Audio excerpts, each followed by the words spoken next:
Dobar dan našim dragim gledateljima. U ovoj emisiji ćemo govoriti o obnovljivim izvorima električne energije. Trenutno se nalazimo na lokaciji vjetroelektrane Krtonin kod Šibenika. Koliko struje može proizvesti jedna vjetroturbina, a i šta vjetrenjače rade kada nema vjetra? Sa nama je gospodin Goran Nać koji će vam dati odgovore na pitanje. To su vjetroelektrane. Što su to vjetroelektrane? Pa vjetroelektrane su vam znači strojevi, uređaji koji u biti koriste snagu vjetra, strujanje vjetra i pretvaraju ih u električnu energiju. Kako vjetar postaje struja? Znači vjetar kad krene puhat, znači kad puše, onda ove lopatice što tu vidite, one se snagom vjetra se one počnu pomicati. Kako se one pomiču i rotiraju, ta se snaga prenosi na nešto što se zove generator i u tom generatoru se stvara struja. I ta struja putem kablova se spušta ovdje doli, još se malo prilagođava električnoj mreži i onda poslije odlazi u električnu mrežu. Koliko jedna vjetroturbina može proizvesti struje? Znači jedna turbina, evo ovakva kako imamo ovdje, može otprilike proizvesti struje za 800 domaćinstava. Znači tu lila nekakvih 800 domaćinstava, a cijeli ovaj vjetropark, što vidite ovdje u ovoj cijeloj našoj površini, on vam je negdje otprilike do 10.000 kućanstava. Znači ovo naselje ovdje ispod dole što se vidi ispod nas, bi recimo moglo se snabdijevati sa ovom energijom, električnom energijom proizvedena na ovom vjetroparku. Da li su biosolari ili vjetrenjače? Pa sad razlika između solara i vjetrenjača ima. Naravno da ima. Znači vjetrenjače proizvode danju i noću. Znači dok god ima vjetra one će proizvoditi. Dok međutim, sama riječ solari, oni proizvode samo dok je sunce.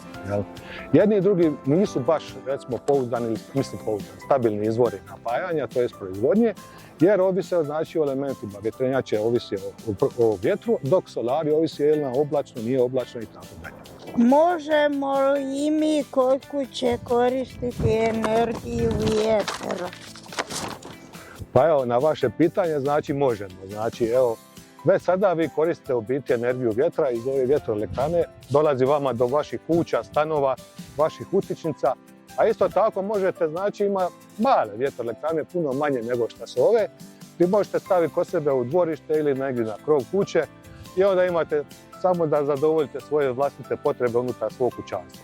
Kako se bira lokacija za izgradnju vjetroelektrane? Postoje prirodni krajevi koji su već, kako bi rekao, bogati vjetrom, stavljaju se mjerni stupovi i na tim mjernim stupovima se u biti 2 godine se vršu nekakve obrade podataka, mjeri se vjetar i sve to. Ako se svi uvjeti zadovolje i vidimo da je lokacija dobra sa vjetrom ili bogata vjetrom i da dosta puše, onda na takve lokacije mi stavljamo vjetroelektrane. Kako se održavaju vjetroelektrane i tko radi na tom? Znači vjetroelektrane održavaju posebni specijalni timovi, tehnički timovi koji se sastoje 2 do 3 čovjeka ili osobe i oni su posebno osposobljeni za rad na visini, za rukovanje sa električnim uređajima i tako to i opasnosti na visokom naponima. Koje su zanimljive činjenice o vjetroelektranama koje bi djeca trebala znati? To je u biti zelena ili čista energija i jedan put proizvedena ta energija više ne zahtijeva nekakve dodatne unose kruti goriva i tako dalje. Utjecaj na okoliš je vrlo malen i isto tako, evo, znači kao što vidite, one su velike, visoke su. Znači, evo recimo jedna ova lopatica ili jedno krilo je u biti kao dužina jednog autobusa. Što se događa kad nema vjetra? A što se događa kad nema vjetra? Kad nema vjetra, onda znači vjetrenjača stoji. Međutim, nije baš da ona sad opet ne radi ništa, danas imamo te pametne električne mreže gdje isto tako vjetroelektrana može pomagati da se ta električna mreža lakše, kako bi rekao, prilagođava uvjetima ili zahtjevima tržišta.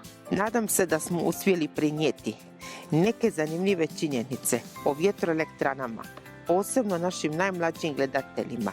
Kada spomenemo vjetrenjače, vjerovatno vam je prva asocijacija Don Quixote, gdje su one predstavljale divove protiv kojih se borio.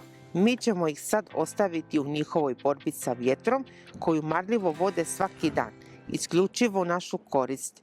Hvala vam što ste bili s nama.